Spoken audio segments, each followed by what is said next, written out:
This is the Jocko Underground podcast number 144. Sitting here with Echo Charles. So, do you eat dinner as a family? Yeah. How often? 80% of the time. Okay. Cool. That's good. Solid. What do you guys talk about?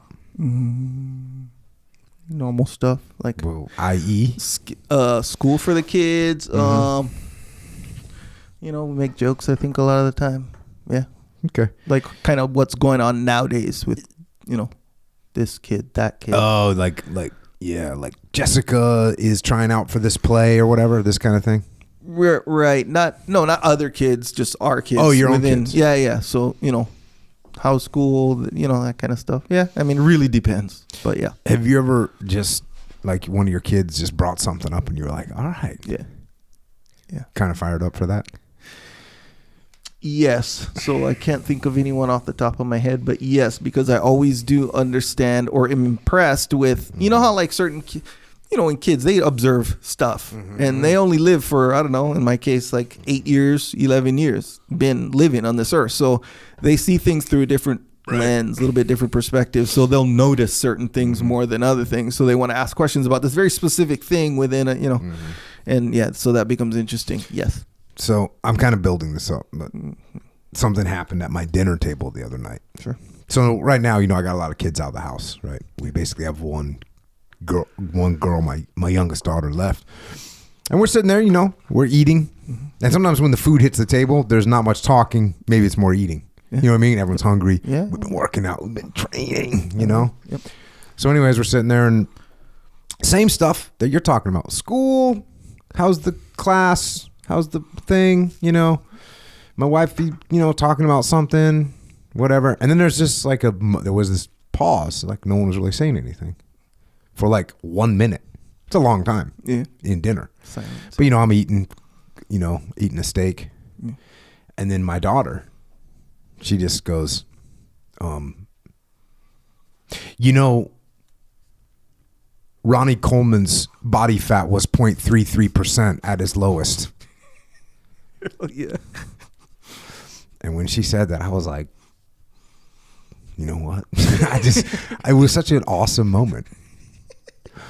That is awesome. You know what I'm saying? Had I told you that? Yeah, I do remember it's that. legit. Yep. Here we are. My daughter's a 15-year-old girl. Look, does she wrestle? Sure, she wrestles. Yeah. And she works out, But let's face it, Ronnie Coleman, he's from our era. Yep. He's old school. Yeah. And to just bring up at dinner. At dinner. Yeah. You know what I want to talk about? You know what I want to talk about as a family right now? I want to talk about Ronnie Coleman's lowest body fat percentage, 0.33%. And I have facts for you, by the way, that I'm going to drop. Oh, yeah. Yeah. So that's just a good indicator, Because, look, this day and age, you don't know what your kids are learning about. Yeah. Apparently they're learning about Ronnie Coleman's body fat percentage. So I guess, we always talk smack about the algorithm. And this isn't like a benefit. I'm not giving credit to the algorithm. Right. But at some point, if your daughter is searching Ronnie Coleman body fat percentage, something's good in the world. Yeah. Yeah, it is true. Because there are a lot of things on the internet that are worse to be impressed by for a 15-year-old girl than, Ronnie Coleman at his best. Let's face it. Because let's face it, if you're looking at body fat percentage, you're also checking out like max squat. Yeah. You're like, because he lifted heavy too, by the way. Yeah. Ronnie Coleman wasn't playing around. No. Yeah, exactly right.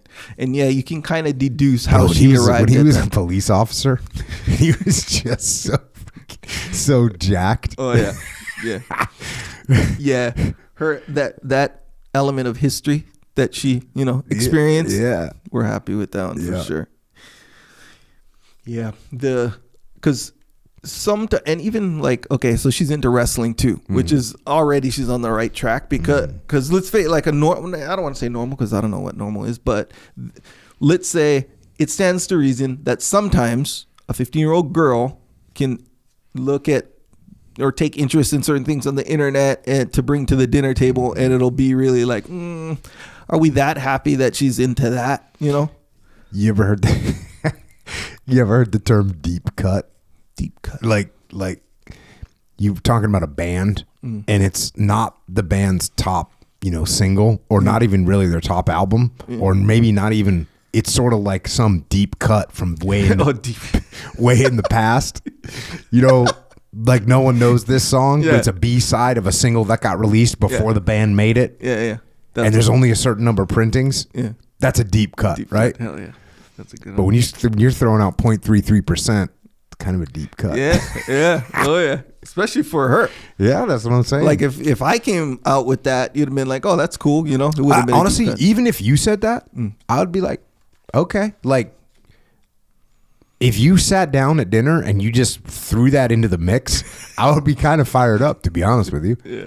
Even for you to say that. Yeah. It lands different. And look, you're into lifting. Yeah. You're into Ronnie Coleman. Yeah. I mean, Yeah. So, but if you threw out of the blue, by the way, this means you were out in another world. I'm in one world and you're in another world, and you just bring that into the scene.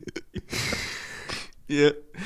I don't know. It lands a lot different from your 15-year-old daughter. To be honest with you. I am saying though, I'm trying to explain how deep of a cut that is. Even if Echo Charles, if you and I went out for dinner and there was a buffet and I was sitting there eating and you returned from the buffet, you sat down and that's what you opened with, I've been like, okay, I get a deep cut. There's a reason I hang around with this guy, and it's for this type of activity right here, because he's bringing in a statement.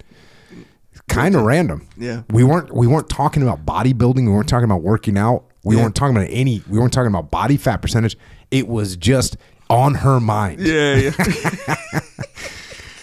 So that's good. There you go. All right. That's my topic for the week, man. Impressive.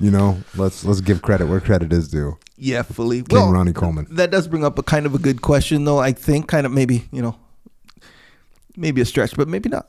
It is a good question. Like, what kind of questions are the kids or anyone really bringing up? Whether it be out of the blue or otherwise, what are they bringing up? Are they constructive questions? Or is it, are they talking about the latest celebrity gossip or something like this? Is celebrity gossip that much of a thing right now? I don't know. Yeah. It seems like back in the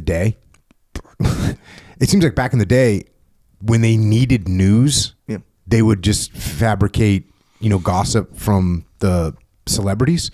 Seems like there's so much more interesting news that people don't really care too much about the celebrities as much as they used to. Well, I think, and what do I know? I don't know. I'm like everyone else, where I'm a recipient of my algorithmic output from the internet. Yeah, do you watch TV news at all? The local Fox 5 really. San Diego? No. Occasionally it'll pop up on my YouTube. Yeah. If I go to news on YouTube, it'll be like San Diego news. Yeah. And there'll be one story that I might be a little bit interested in, and I might click on it. But no, I'm not tuning in. That ain't happening. I'm fairly certain that celebrity gossip in that whole thing is still a thing. But since there's so much other news that if you're not part of that algorithm, I don't think you'll see it as much. So it might seem that way. But yeah, TMZ is still going hard.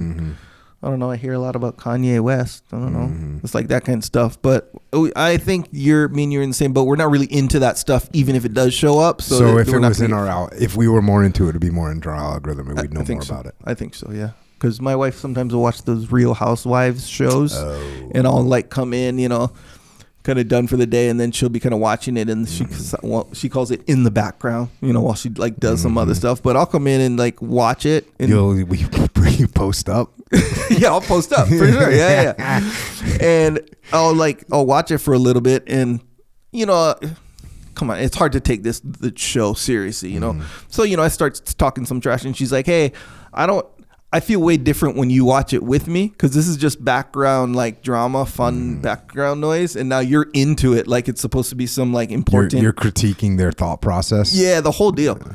But I'm watching it like it's this show. Like, I'm here to watch this show, kind of thing. And so now I got to evaluate it as such, so to speak. So it's this girl's mad about this, and then so she starts getting into it, telling me about, oh yeah, because she did this, she's mad at this, she's mad at this, and then I looked it up, and he was like, bro, you looked this up, like, bro. So I'm like, I guess it is a thing, you know.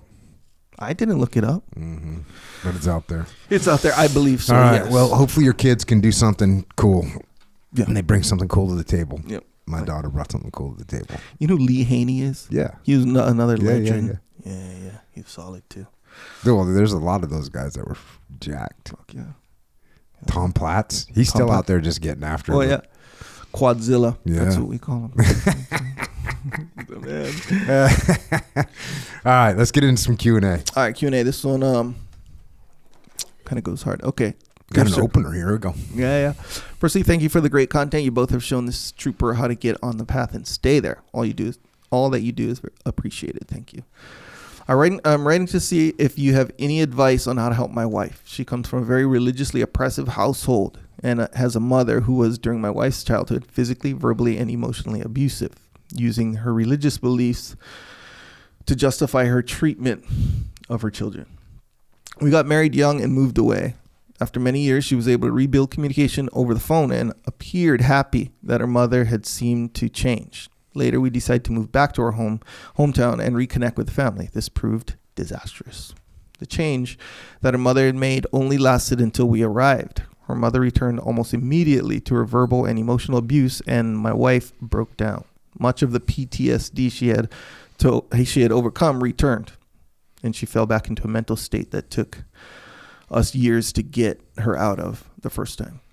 We moved away again recently after only staying a year and a half. However, her mother is continuing her abusive behavior via harassing phone calls and has even recruited her niece, 13 years old, to send her texts saying my wife is hurting her, the niece. So, boom, wife's hurting the niece by not being there. This has resulted in a lot of pain and trauma that I'm having a hard time helping her fight.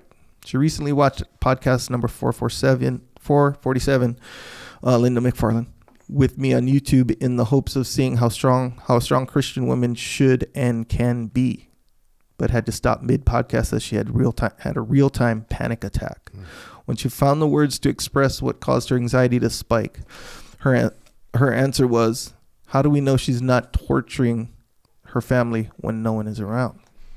Undoing her trauma was an incredibly hard fight the first time for both of us. I'm now unsure how to help her see that she can move on and heal again. She is at the point where she is becoming easily triggered and distrustful of others, even those who are upright good examples of their faith. We discussed therapy, but she's resistant as her distrust is running very deep. Any advice you can give me to help her would be very much appreciated. Thank you. Yeah, that's rough, and that's terrible that people have to live through those kind of things. And yeah, you know, there's a word that gets thrown around all the time. It gets thrown around way too often, and the word is toxic. Yeah. Like, oh, that person's toxic, this person's toxic, and it gets thrown around too often. Most people aren't toxic. They're just like, you know, they have a bad attitude or they're negative or whatever. This wife's mom seems like a legitimately toxic human. And when you're around people like that, especially as a child, that's going to leave a mark. And, you know, in my opinion, that's going to require professionals to help your wife work through. And you've heard me say this before, just like a car that has a problem, you need someone that knows how to work on a car. You need someone good. Back in the day, it was just a...